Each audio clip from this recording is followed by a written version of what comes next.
Rijul is a kinesthetic learner.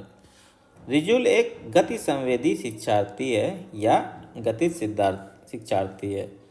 His teacher mister Neha understood his style of learning. उसकी शिक्षिका सुश्री नेहा उसकी अधिगम शैली को समझती है। तो ये जो काइनेस्थेटिक स्टाइल होता है, ये लर्निंग होती है, इसका मतलब होता है गति सिद्धार्थी। वो क्या होता है कि वह रटने, सुनने, याद करने के बजाय शारीरिक गतिविधियों से, हाथों से, पिक्चर से, अनुभवों से, हरकतों से ज़्यादा समझता है।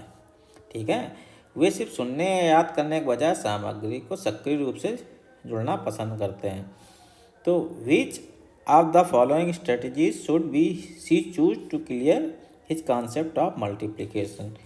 तो उसकी गुणन की संकल्पना को स्पष्ट करने के लिए उन्हें निम्नलिखित में से किस व्यू रचना का चयन करना चाहिए। तो टीचर को क्या करना चाहिए इससे बच्चे के लिए, रिजुल के लिए, कि वो मल्टीप्लिकेशन की अवधारणा को अच्छे से समझ सके। तो चलिए ऑप्शन देख लेते हैं। पहला है forcing him to memorise all tables. सभी पहाड़ों को याद करने के लिए उस पर बल देना।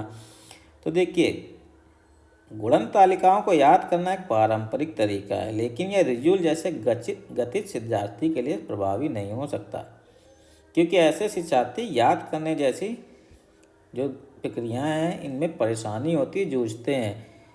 इसके बजाय वे अधिक संवेदनात्मक हाथों से सीखने या एक्टिविटी के थ्रू से ग्रहण आसानी से करते हैं। तो ये तरीका तो उसके लिए बिल्कुल गलत हो जाएगा। दूसरा है use string and beads of two different colour to get multiple of 2 of 3 ETC, जैसा दिया गया है चित्र में। 2 और 3 हाथ के गुणज प्राप्त करने के लिए 2 भिन्न रंग वाले मोती और धागे का प्रयोग करना। तो देखिए, अलग अलग रंग के 2 का पहाड़ा, तो पहले 2 खाली डाले, फिर 2 अलग रंग के डाले, फिर 2 अलग रंग के, 2 2 2, फिर 3 का पहाड़ा करना है तो 3, फिर 3 दूसरे रंग के, फिर 3 एक रंग के, फिर 3 दूसरे रंग के, फिर 3 एक रंग के, फिर 3 दूसरे रंग के। तो यहाँ 3 का पहाड़ा और 2 का पहाड़ा इसे समझ सकता है। तो यहाँ पे अगर हम बात की जाए तो यह एक गतिज शिक्षार्थी के लिए तरीका अच्छा है। डोरियों और मोतियों को शारीरिक रूप से संभाल कर रिजुल जो गुणा की अवधारणा हो दृष्टिगत रूप से, मूर्त रूप से खोज सकता है। इस विधि में एक सक्रिय शिक्षण शामिल है जो उसकी गति सीखने की शैली के साथ मेल खाता है। ठीक है ना। अलग अलग गुणकों के लिए 2 रंगों का उपयोग करके पैटर्न का दृष्टिगत रूप से अलग करने में भी मदद मिलता है। ठीक है ना। इसमें गिनती भी शामिल है। पहले 2 करेगा, फिर इनको 4 करेगा, फिर इन 3 को लेके 6 करेगा, फिर 4 करेगा। तो ये एक संभावित तरीका हो सकता है। तो ये एक प्रोबेबल चांस है।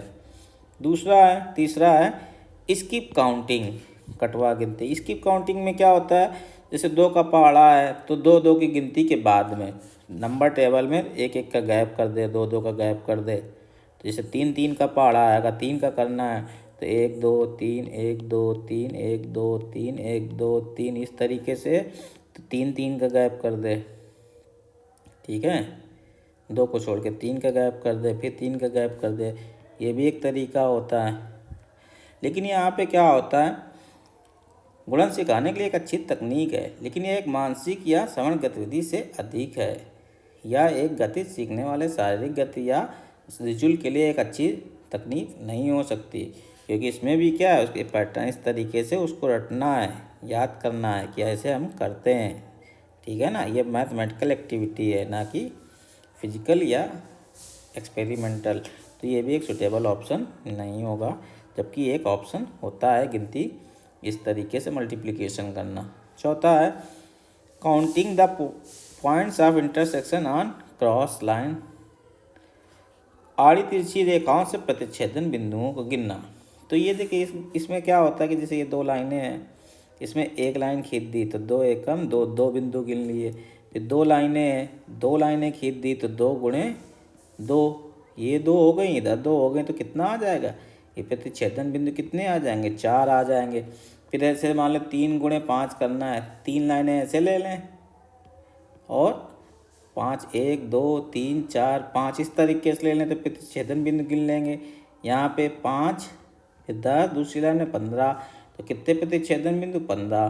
तो ये 3 गुणे 5 का ये उदाहरण बन सकता है। तो अगर इन दोनों की तुलना की जाए, यह एक बिल्कुल 10 गतिविधि है, दूसरी भी है। तो अगर दोनों की तुलना की जाए कलर वाली स्ट्रिंग से और इसमें, तो यहाँ पे 10 आसानी से दिख रहा है कि जो पॉइंट ऑफ इंटरसेक्शन है ये क्या होते हैं, यहीं पे हमारे पास ये गुणा का मान होता है। जितने बिंदु आते हैं दोनों के प्रतिच्छेदन से वो गुणा बनते हैं, ठीक है ना। माले में ऐसा नहीं दिख रहा है कि गुणा करने पे किस तरीके से बिंदु बनते हैं, उसको गिनती करनी पड़ती है। 3, फिर 6, फिर 9, फिर 12, फिर 15, ठीक है ना। तो बार बार गिनना पड़ेगा। इसमें सामने से दिखता है तो दोनों ही तरीके सही हैं, लेकिन अगर उसकी देखने से जो क्लियर होगा, क्लियर कॉन्सेप्ट के लिए ऑप्शन 4 ज़्यादा बेटर हो जाएगा। तो ऑप्शन 4 इसके लिए सुटेबल आंसर होना चाहिए।